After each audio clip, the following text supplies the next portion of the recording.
বঙ্কিমচন্দ্র চট্টোপাধ্যায়ের লেখা আনন্দমঠ থেকে আমরা পড়াশোনা করছি। আগের দিন আমরা প্রথম খণ্ডের অষ্টম ও নবম পরিচ্ছেদ পড়েছি। আজকে দশম পরিচ্ছেদ পাঠ করব। প্রসঙ্গক্রমে বলে রাখি, গতকাল ছিল বঙ্কিমচন্দ্র চট্টোপাধ্যায়ের জন্মদিন। এই বছরই প্রথম দেখলাম সরকারি উদ্যোগে এবং একটি নির্দিষ্ট রাজনৈতিক দলের উদ্যোগে বিভিন্ন স্থানে সরকারি আয়োজনে এবং রাজনৈতিক দলটির আয়োজনে বঙ্কিমচন্দ্র চট্টোপাধ্যায়ের জন্মদিন পালন করা হচ্ছে। এটি কিন্তু এরকমভাবে ভাবলে চলবে না, কারণ আমাদের জন্মের পর থেকে আমাদের শিক্ষা জীবন, স্কুল জীবন, কলেজ জীবন, এই সম্পূর্ণ সময়টার মধ্যে আমরা বঙ্কিমচন্দ্র চট্টোপাধ্যায়ের লেখা পড়েছি, তার উপন্যাস পড়েছি, তার লেখা সঙ্গে আমরা অল্প বিস্তর, খুব কম হলেও, আমরা তো শিক্ষা জগতের লোক নই, খুব কম হলেও কিছুটা পরিচিত হয়েছি। সাহিত্য সম্রাটের সম্পর্কে একদম একদম ছোট, একদম শিশু শৈশবকালের যে প্রথম বইটি আমরা পড়েছিলাম, আমরা বাঙালি বলে একটি বই, সেই বইটির মধ্যে এই বিভিন্ন বাঙালি মনীষার জীবনী নিয়ে সেখানে লেখা থাকতো, খুব সুন্দর করে ছবি দেওয়া। তো সেই আমরা বাঙালিতে আমরা প্রথম সাহিত্য সম্রাট বঙ্কিমচন্দ্র চট্টোপাধ্যায়ের উপর জ্ঞাত হলাম। তারপর আস্তে আস্তে আমরা পড়াশোনা যত ক্লাসের পর এগুতে থাকলাম, স্কুল কলেজ অতিক্রম করলাম এবং আমরা পড়াশোনা করতে লাগলাম। বঙ্কিমচন্দ্রের বিভিন্ন উপন্যাস, বিভিন্ন প্রবন্ধ, এইসব লেখালেখির সঙ্গে পরিচিত হলাম। বিভিন্ন শিক্ষা জগতে বঙ্কিমচন্দ্র লেখালেখির উপর বিভিন্ন মত এবং বিপক্ষ মতের সঙ্গেও পরিচিত হলাম। কোথাও একমত হলাম, কোথাও একমত হলাম না। কিন্তু এইটা কখনো দেখিনি যেভাবে রবীন্দ্রনাথ ঠাকুরের জন্মদিন পালন করা হয়, সমপরিমাণে না হলেও নজরুলের জন্মদিন পালন করা হয়, রাজনৈতিক ব্যক্তিত্বদের মধ্যে মহাত্মা গান্ধীর জন্মদিন পালন করা হয়, সমপরিমাণে না হলেও বাংলায় অন্তত নেতাজি সুভাষচন্দ্রের জন্মদিন পালন করা হয়, এবং ধর্মীয় ক্ষেত্রে কিছু কিছু লোকের জন্মদিন পালন করা হয়।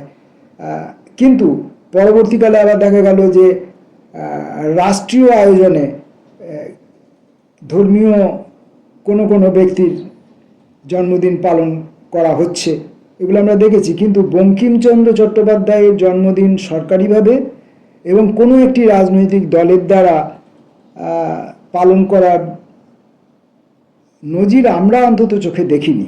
মনে পড়ে না, হয়তো এত বড় দেশ কোথাও কেউ পালন করে থাকতেই পারেন, কোনো সংস্থা থেকে, কোনো থেকে, সরকারি বেসরকারি উদ্যোগে হতেই পারে, আমি জানি না সেটা, কিন্তু আমরা অন্তত দেখিনি বা আমরা খবরে তেমন কিছু পড়িনি, জানিনি।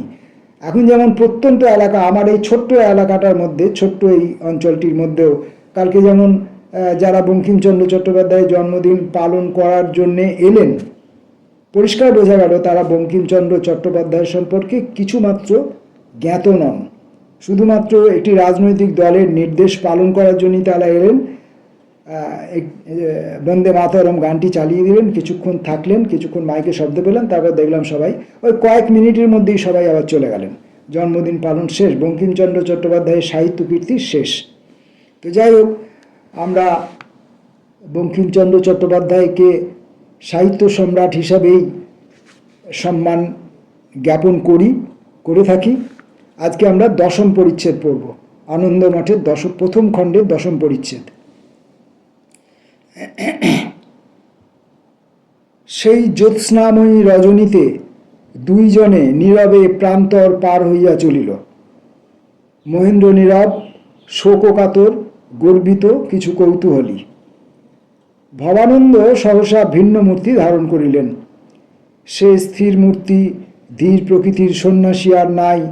সেই রণনিপুণ বীর মূর্তি, সৈন্যাধ্যক্ষের মুণ্ডঘাতির মূর্তি আর নাই। এখনই যে গর্বিতভাবে মহেন্দ্রকে তিরস্কার করিতেছিলেন, সে মূর্তি আর নাই। যেন জ্যোৎস্নাময়ী শান্তিশালিনী পৃথিবীর প্রান্তর, কানন, নদ নদীময় শোভা দেখিয়া তাহার চিত্তের বিশেষ ফুর্তি হইল। সমুদ্র যেন চন্দ্রজয়ে হাসিল। ভবানন্দ হাস্যমুখ, বাংময়, প্রিয় সম্ভাষী হইলেন। কথাবার্তার জন্য বড় ব্যগ্র, ভবানন্দ কথোপকথনের অনেক উদ্যম করিলেন, কিন্তু মহেন্দ্র কথা কহিল না। তখন ভবানন্দ নিরুপায় হইয়া আপন মনে গীত আরম্ভ করিলেন। বন্দে মাতরম সুজলাম সুফলাম মলয়জ শীতলাম শস্য শ্যামলাম মাতরম। মহেন্দ্র গীত শুনিয়া কিছু বিস্মিত হইল, কিছু বুঝিতে পারিল না। সুজলা সুফলা মলয়জ শীতলা শস্য শ্যামলা মাতা কে? জিজ্ঞাসা করিল, মাতা কে? উত্তর না করিয়া ভবানন্দ গাহিতে লাগিলেন। শুভ্র জ্যোৎস্না পুলকিত যামিনীম ফুল্ল কুসুমিত দ্রুমদল শোভিনীম সুহাসিনীং সুমধুর ভাসিনীম সুখদাং বরদাং মাতরম। মহেন্দ্র বলিল, এ তো দেশ, এ তো মা নয়। ভবানন্দ বলিলেন, আমরা অন্য মা মানি না। জননী জন্মভূমিশ্চ স্বর্গাদপি গরীয়সী। আমরা বলি জন্মভূমিই জননী। আমাদের মা নাই, বাপ নাই, ভাই নাই, বন্ধু নাই, স্ত্রী নাই, পুত্র নাই, ঘর নাই, বাড়ি নাই। আমাদের কাছে কেবল সেই সুজলা সুফলা মলয়জ সমীরণ শীতলা শস্য শ্যামলা। তখন বুঝিয়া মহেন্দ্র বলিলেন, তবে আবারও গাও। ভবানন্দ আবার গাইলেন, বন্দে মাতরম সুজলাম সুফলাম মলয়জ শীতলাম শস্য শ্যামলাম মাতরম। শুভ্র জ্যোৎস্না পুলকিত যামিনীম ফুল্ল কুসুমিত দ্রুমদল শোভিনীম সুহাসিনীম সুমধুর ভাসিনীম সুখদাং বরদাং মাতরম। সপ্তকোটি কণ্ঠ কল কল নিনাদ করালে দ্বিসপ্তকোটি ভুজৈধৃত খর কর বালে। অবলা কেন মা এত বলে? বহুবল ধারিণীম নমামি তারিণীম রিপুদল বারিণীম মাতরম। তুমি বিদ্যা, তুমি ধর্ম, তুমি হৃদি, তুমি মর্ম, তং হি প্রাণা শরীরে। বাহুতে তুমি মা শক্তি, হৃদয়ে তুমি মা ভক্তি, তোমারই প্রতিমা গড়ি মন্দিরে মন্দিরে। তং হি দুর্গা দশ প্রহরণ ধারিণী, কমলা কমল দল বিহারিণী, বাণী বিদ্যাদায়িনী নমামি তাং। নমামি কমলাম অমলাম অতুলাম সুজলাং সুফলাম মাতরম। বন্দে মাতরম শ্যামলাং সরলাং সুস্মিতাং ভূষিতাম ধরণীম ভরণীম মাতরম। মহেন্দ্র দেখিল দস্যু গাইতে গাইতে কাঁদিতে লাগিল। মহেন্দ্র তখন সবিস্ময়ে জিজ্ঞাসা করিল, তোমরা কারা? ভবানন্দ করিল, আমরা সন্তান। মহেন্দ্র, সন্তান কি? কার সন্তান? ভবানন্দ, মায়ের সন্তান। মহেন্দ্র, ভালো। সন্তানে কি চুরি ডাকাতি করিয়া মায়ের পূজা করে? সে কেমন মাতৃভক্তি? ভবানন্দ, আমরা চুরি ডাকাতি করি না। মহেন্দ্র, এই তো গাড়ি লুঠিলে। ভবানন্দ, সে কি চুরি ডাকাতি? কার টাকা লুঠিলাম? মহেন্দ্র, কেন? রাজার। ভবানন্দ, রাজার? এই যে টাকাগুলি সে লইবে, এ টাকায় তার কি অধিকার?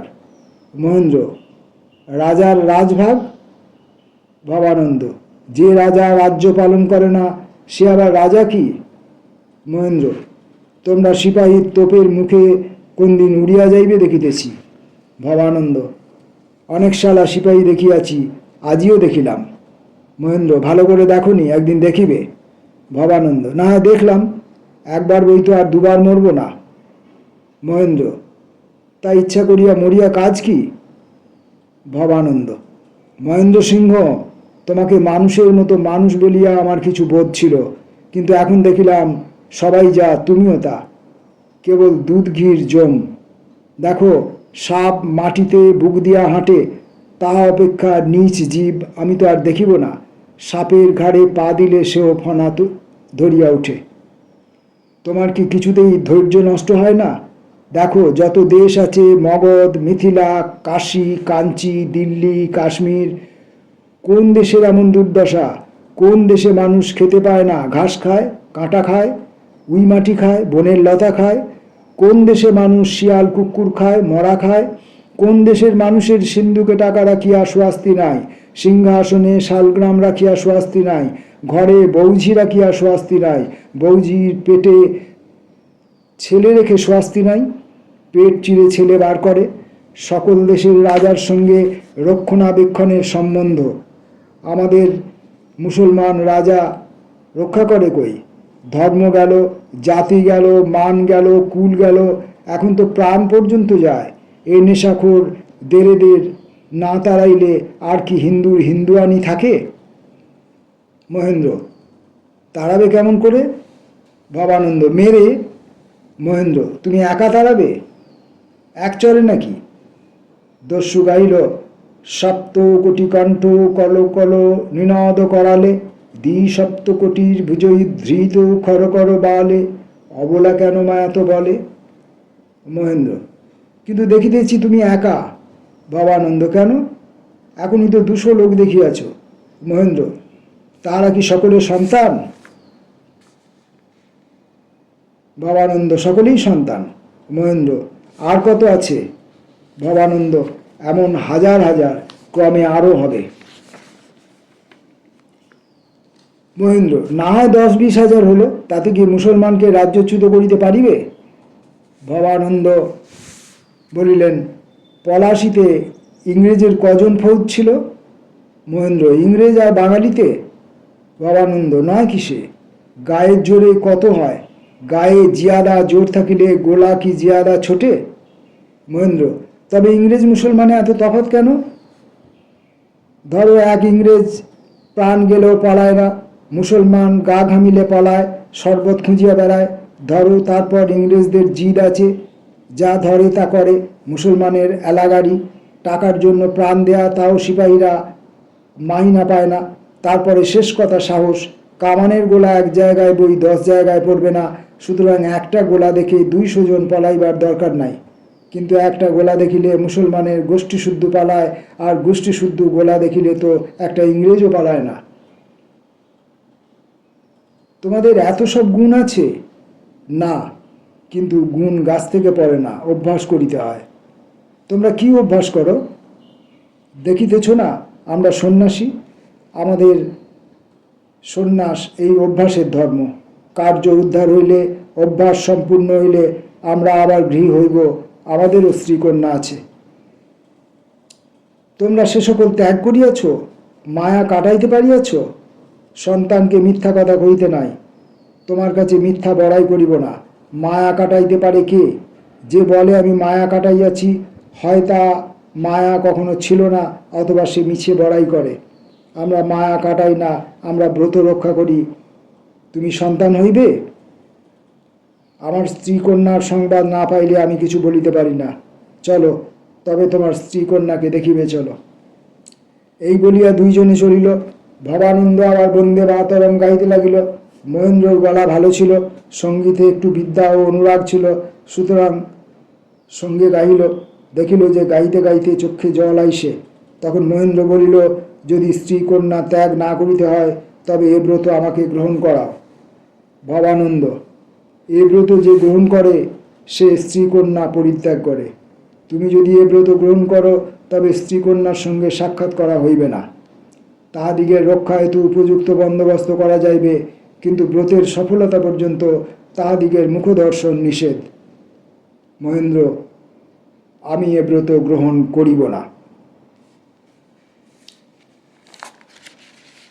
আজকের আনন্দমঠ পাঠে এই শুধুমাত্র 10ম পরিচ্ছেদটি পাঠ করলাম। পরবর্তী অংশে পড়ব, কারণ এখানে সংস্কৃত আছে। আমার মতো অশিক্ষিত লোক সংস্কৃত ঠিকমতো করে উচ্চারণ করতে পারে না, যদিও বাংলা অক্ষরে লেখা আছে, ঠিকমতো করে উচ্চারণ করতে পারে না। জীব শুদ্ধি আমার হয়নি, উচ্চারণ শুদ্ধি হয়নি, বাক শুদ্ধি হয়নি, যা বলি না কেন।